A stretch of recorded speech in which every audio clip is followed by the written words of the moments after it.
¿Quieres conocer más de tus impuestos? ¿Saber de tus derechos como contribuyente? Sintonízate en Frecuencia Fiscal, un programa de análisis, difusión e investigación. ¿Eres emprendedor, estudiante o empresario?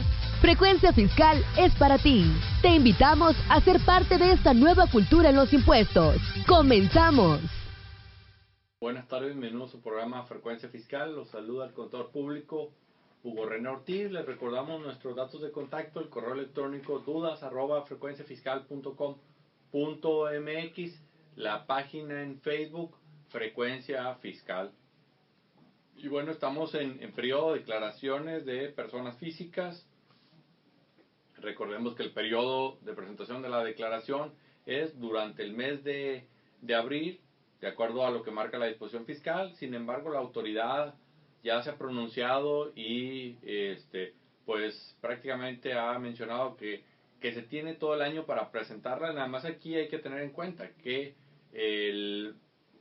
varios temas, ¿no? Si tienes un saldo a favor y no has presentado tu declaración anual, bueno, pues mientras no presentes tu declaración anual, no vas a tener ese saldo a favor, ¿no? Y la otra cuestión que, pues, aunque tengas todo el año para presentar esa declaración anual, siendo que la obligación es en el mes de abril, bueno, la autoridad pudiera ejercer sus facultades de comprobación o pudiera requerirte la presentación de la declaración anual, y pues esto también podría ser sujeto a multas y demás cosas, ¿no? En programas anteriores ya tocamos los casos en que los contribuyentes están obligados a presentar declaración anual y casos en los que están obligados, sin embargo, debido a una disposición fiscal, bueno, pues la autoridad lo releva de la presentación de la declaración anual. Y bueno, el día de hoy vamos a hablar sobre el estímulo de la deducción de colegiaturas. El programa pasado hablamos de las deducciones personales, que son todos aquellos gastos médicos, dentales, hospitalarios, por mencionar algunos, que los contribuyentes pueden aplicar o considerar en su declaración anual para efectos de poder obtener un saldo a favor, ¿no? Y que también decíamos que estas deducciones, bueno, tienen una limitante, ¿no? Los donativos, decíamos, el 7% de los ingresos acumulables del contribuyente.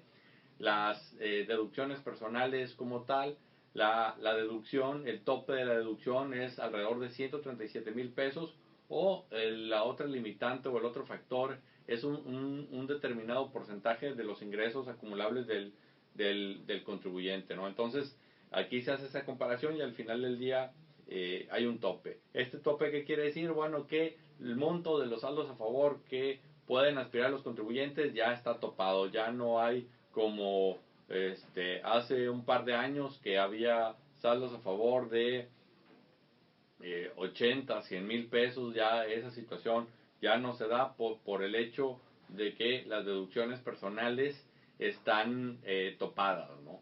Otra o algún motivo por el que se pudiera dar este hecho de que sean saldos a favor extraordinarios o estratosféricos, por llamarle de alguna forma, pues pudiera darse el caso siempre y cuando la retención o el impuesto que se retuvo a lo largo del año pues fue incorrecta o fue excesiva, ¿no? Entonces este impuesto, digamos, se ve reflejado en el cálculo anual, donde ya se reconoce el impuesto que debe ser, y ahí es donde se reflejaría ese impuesto. Pero salvo esos casos particulares donde hubo una retención extraordinaria por un ingreso percibido o por simplemente un error en el cálculo, serían los casos en los que el saldo a favor pudiera ser de una cantidad importante.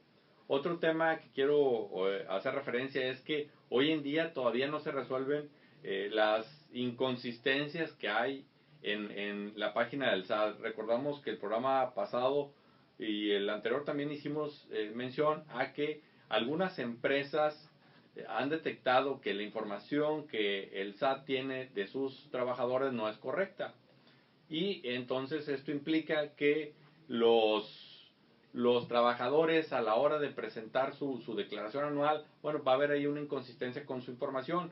Algunas empresas, de manera abierta con sus trabajadores, les informaron que estaban trabajando con la autoridad fiscal para el hecho de que se hicieran los cambios correspondientes de tal forma que la información que tiene la empresa de sus trabajadores coincida con lo que está en la página del SAT. Hay empresas que no están otorgando alguna constancia a los trabajadores porque dicen que no están obligadas a ello, lo cual es correcto. Aquí el problema es, repito, esta discrepancia que en muchos casos se han detectado y que pues el trabajador no tiene manera de validar la información. Algunas empresas hacen referencia a que el trabajador puede ir a la página del SAT, descargar los recibos de nómina y verificarlo con lo que aparece en el DeclaraSAT, lo cual es válido, es correcto. Aquí el problema recae en que pudiera ser que las nóminas que timbró la empresa por alguna razón no sea lo mismo que tenga la autoridad. Y aquí puede haber diferentes situaciones. A lo mejor algún mes se timbraron 2 veces los recibos de nómina, o a lo mejor alguno de esos no se timbró, se marcó un error, o puede ser también, recordemos que a principios del año teníamos 2 versiones del complemento de nóminas y que la autoridad por ahí dio 2 alternativas. La primera alternativa, desde enero empieza a timbrar con la última versión, o la segunda alternativa era empieza a timbrar de enero a marzo con la versión anterior y a partir de abril empieza con la nueva, siempre y cuando vuelvas a timbrar lo de enero a marzo con la versión anterior. Entonces, todo este tipo de detalles pudiera hacer que la información que está en el portal del SAT no sea la misma que tenga la empresa, y por eso es importante que validen la información. Hay, repito, empresas que han informado a sus trabajadores que el SAT todavía no actualiza la información, por lo que piden que todavía no presenten su declaración anual. Entonces, si tú no has presentado tu declaración anual, valida la información. Si ya la presentaste y te rechazaron la devolución, bueno, hay que ver los motivos porque probablemente está relacionado con algo de lo que acabo de comentar. Entonces, mucho ojo. Y ahora sí, entrando al tema del día de hoy, vamos a hablar del estímulo de los pagos de colegiatura. Y repito, este es un estímulo, esto no está en la disposición fiscal como tal, sino está en un decreto que fue publicado ya hace un par de años y está considerado como un decreto, ¿no? Este decreto permite que los padres de familia puedan deducir en la declaración anual los pagos de colegiatura. Y aquí va a ser muy importante tener identificado lo que es colegiatura, porque si hay algún pago de inscripción, algún pago de uniformes, algún pago de algunas clases extracurriculares o por algún otro motivo, estos conceptos no se consideran como parte del estímulo. Únicamente se considera el estímulo para efectos de lo que es la colegiatura. Y este estímulo comprende lo que es desde el nivel preescolar, pasando por secundaria, hasta llegar al nivel de bachillerato o su equivalente, ¿no? Aquí es una cantidad fija por cada nivel educativo. Por eso es muy importante pues saber el nivel educativo en el cual se encuentra el niño. Y aquí hago referencia al nivel educativo o la importancia porque pues estamos hablando desde preescolar. Entonces aquí también la duda es pues qué es lo que se entiende como preescolar, porque habrá colegios donde pues a este primer nivel, por llamarlo de alguna forma, lo llaman de otra forma, lo denominan de una forma diferente. Entonces pudiera ser difícil clasificar o saber si se encuentra dentro del nivel de preescolar. Entonces, por ese motivo, uno de los temas, o lo primero que vamos a comentar el día de hoy sobre esa cuestión en particular, es qué es lo que se entiende como nivel preescolar. Y bueno, de acuerdo a la Ley General de Educación, esto es lo que se considera como educación básica. El nivel preescolar comprende 3 años y el nivel primaria son 6 años. Y para efectos de en qué momento se va a considerar a los alumnos para ver en qué nivel deben entrar o deben de estudiar. Bueno, aquí hay que considerar la edad que tengan cumplida al 31 de diciembre del año en el que inicien el ciclo escolar. Entonces, para preescolar son 3 años, es cuando tenga cumplidos 3 años, y para el nivel primaria 6 años, repito, que sean cumplidos al 31 de diciembre del año en que inicie el ciclo escolar. Y bueno, el ciclo preescolar está comprendido por tres grados o niveles, por lo que abarca o aplica para los niños de 3 a 5 años de edad. Y entonces en este caso tenemos que preescolar, pues tenemos preescolar el primer grado, segundo grado, tercer grado, lo que es primaria, que son 6 años. Entonces aquí a veces lo complicado, repito, es saber si los niños están estudiando o el nivel en el que están estudiando se considera preescolar o no, debido a cómo lo catalogan en algunos planteles. Entonces aquí por eso es muy importante. Y otra cuestión también, que para validar que la escuela esté reconocida, que esté avalada por la SEP, y que por lo tanto las facturas que emita puedan considerarse como parte de este estímulo, bueno, pues ahí la autoridad fiscal puso a disposición de los contribuyentes una liga donde pueden consultar las escuelas. Posteriormente esta liga la estaremos poniendo ahí como un comentario dentro de esta transmisión, para efectos de que lo puedan consultar y lo puedan validar. Y bueno, otra cuestión en cuanto a esta deducción de colegiaturas: los montos son, repito, por nivel escolar. Lo que es preescolar, el monto tope son 14,200 pesos, la primaria son 12,900 pesos, la secundaria son 19,900 pesos. Hay otro nivel que es profesional técnico, 17,100 pesos. El bachillerato o su equivalente tope son 24,500 pesos. Estos montos son montos anuales, y esto es lo que puede deducir el padre de familia. Bueno, y al decir el padre de familia, porque normalmente esto aplica para los alumnos, pero pudiera haber quien esté pagando su educación y esté quizás estudiando una carrera técnica o esté estudiando el bachillerato. Bueno, en ese caso el contribuyente como tal puede efectuar la deducción de esos gastos. También puede efectuar la deducción para el cónyuge o la persona con quien vive en concubinato, así como sus ascendientes o descendientes en línea recta, ¿no? Aquí también comprende los que son adoptados. Entonces es muy importante tener esto presente, porque normalmente o lo común es que sean los padres de familia quienes se preocupan por este tema. Pero si tú estás estudiando una carrera técnica, si estás estudiando el bachillerato y te estás pagando tu preparación académica, bueno, pues en este caso tú también puedes acceder a este estímulo, siempre y cuando cumplan con los requisitos que más adelante estaremos mencionando.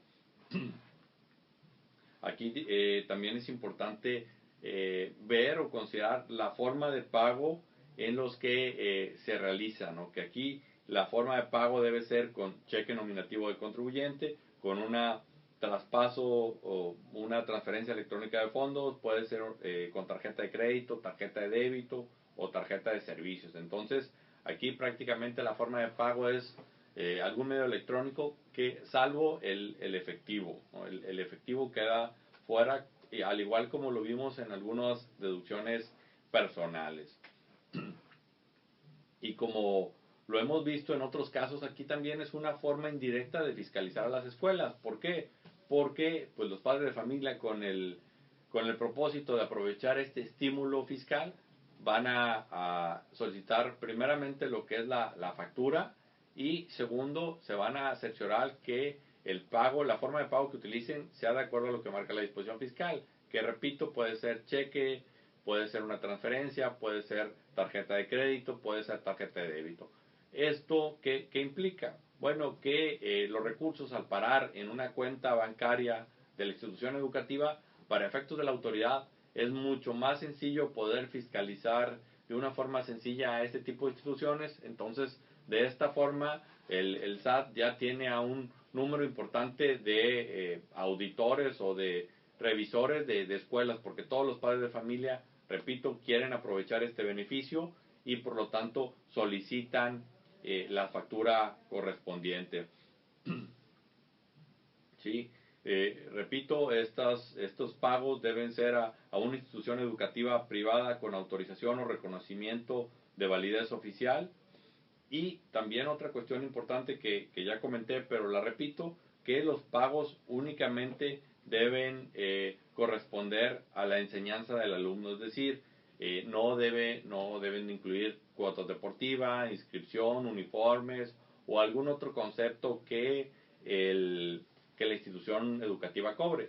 Aquí, o cómo manejar el hecho de que si hay instituciones educativas que manejan estos conceptos? Bueno, aquí lo primordial o el deber ser es que en la factura se detallen todos estos conceptos para efectos de que cuando llegue el momento de presentar la declaración anual, bueno, pues únicamente tomar el dato de lo que corresponde a la colegiatura del alumno y poder efectuar la deducción por ese monto únicamente. Hay que descartar el resto de los conceptos que pudieran estar incluidos en la factura. Entonces aquí mucho ojo, porque si en el concepto no está segregado por cómo está integrado, o si viene un solo concepto y no se hace mención a que es el pago de colegiatura, bueno, pues hay que tener cuidado con ese detalle porque, repito, la deducción únicamente procede por lo que es el pago de colegiatura. Y aquí también es muy importante validar que si el pago se efectuó con cheque, con transferencia, etcétera, bueno, pues en la factura se haga mención de este instrumento que se utilizó para realizar el pago, ya que si en la factura se menciona que fue en efectivo, bueno, pues no se va a poder efectuar la deducción. Recordemos que hoy en día el Declarasat, cuando entramos a verificar la información, ya está precargada, y todos aquellos que dicen efectivo y como requisito tienen que el pago se efectúe con cheque, transferencia, tarjeta de crédito, etcétera, bueno, pues el sistema los descarta, ¿no? Entonces, mucho ojo, porque puede ser que tú sí estés cumpliendo, pero por un error al momento de expedir la factura le pongan que fue efectivo, bueno, pues ya de entrada ahí ya no vas a poder efectuar la deducción. Por eso, repito, mucho ojo aquí es cuando efectúes el pago, inmediatamente solicitar la factura y verificar la forma, si fue que coincida. Si pagaste con cheque, que se mencione cheque; si pagaste con transferencia, que se mencione transferencia. Otro punto importante y que hay que validar en el CFDI que expide la institución educativa son los datos. Y en este caso no me refiero a los datos de la persona a quien le emiten la factura, sino a los datos del alumno. ¿Por qué? Acabo de mencionar que la deducción es para preescolar, primaria, secundaria, profesional, bachillerato, y que los beneficiarios, ¿quiénes son? Bueno, son el propio contribuyente, es el cónyuge, son los ascendientes o descendientes en línea recta. Entonces, en esta factura debe venir el nombre del alumno, debe venir la CURP. Con la CURP pueden validar el nivel de estudios que tiene el alumno, porque como acabamos de mencionar anteriormente, preescolar, aquellos que tienen 3 años cumplidos en el año en que inicia el ciclo escolar; primaria, aquellos que tienen 6 años cumplidos el año en que inicia, al 31 de diciembre, el año que inicia el ciclo escolar. Entonces, con la CURP pueden validar el nivel de estudios, aunque también en la factura se debe hacer mención al nivel educativo. De esta forma, la autoridad puede cerciorarse de la limitante que tiene el contribuyente, ¿no?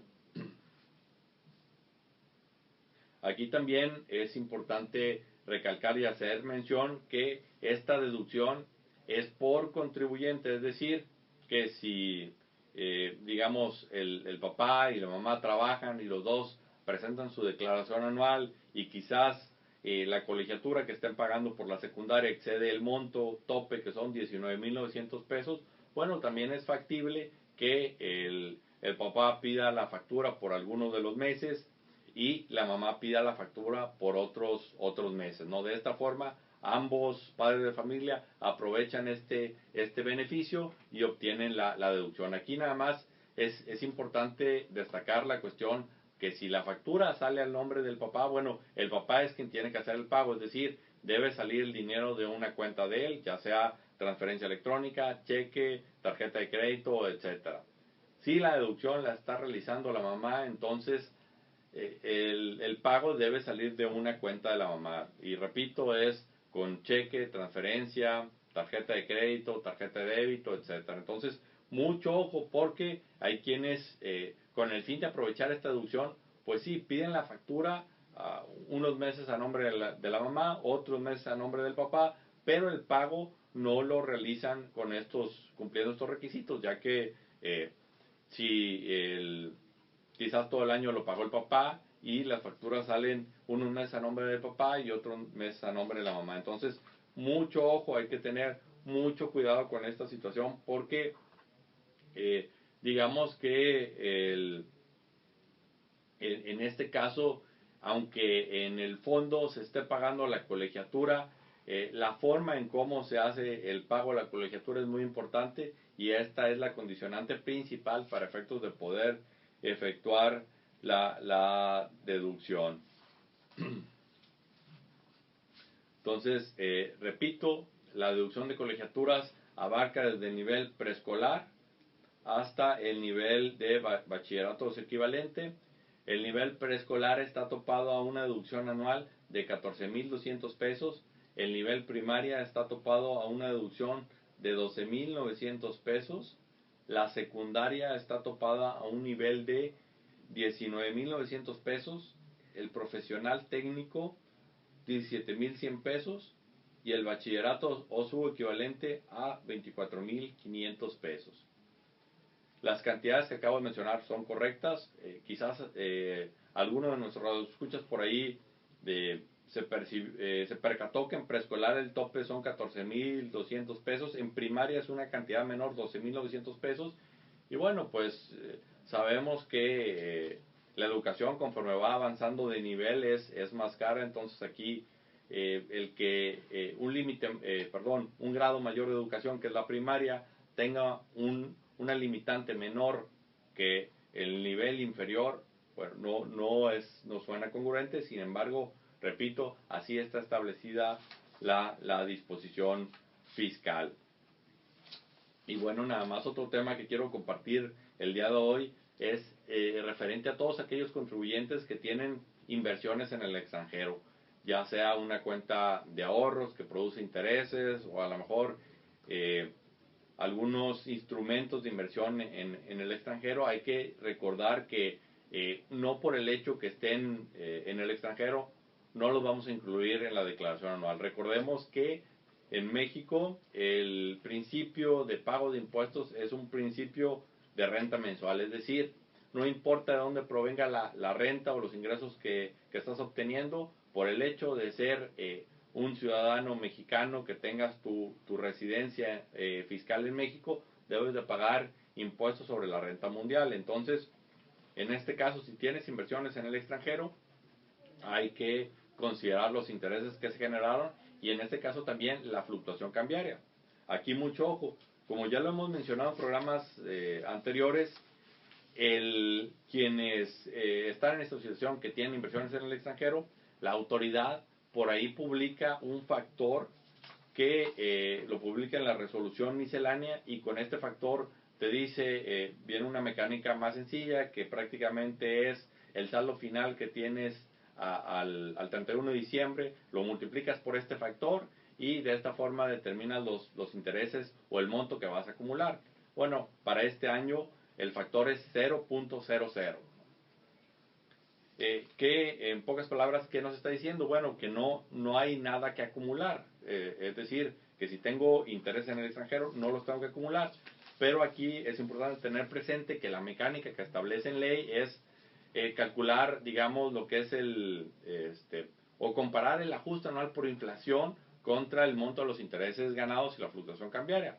Recordemos que este año la inflación fue al 6%, entonces si tu tasa de interés de la inversión que tienes en Estados Unidos es menor a esa cantidad, y también considerando el tipo de cambio que pues estuvo bajo comparado con el inicio, en los cálculos que se han analizado resulta una pérdida, ¿no? Entonces, el que la autoridad esté dando este factor de 0.00, digamos que es una forma en la que se protege, porque de esta forma quienes opten por aplicar ese factor no van a tener una deducción por las inversiones que tienen en el extranjero. Entonces, por eso aquí, aquellos que tengan cantidades importantes o que en el resto de sus ingresos les resulte un impuesto a pagar, es conveniente analizar esta alternativa de aplicar el procedimiento que viene en ley y olvidarnos de este factor que viene en la resolución miscelánea, porque probablemente nos pueda ayudar en que los impuestos, el monto de impuesto a cargo por el resto de los ingresos se minimice debido a la pérdida que se va a generar por esta cuestión. Entonces, ya por último, repetirles que este estímulo de colegiaturas es independiente de las deducciones personales.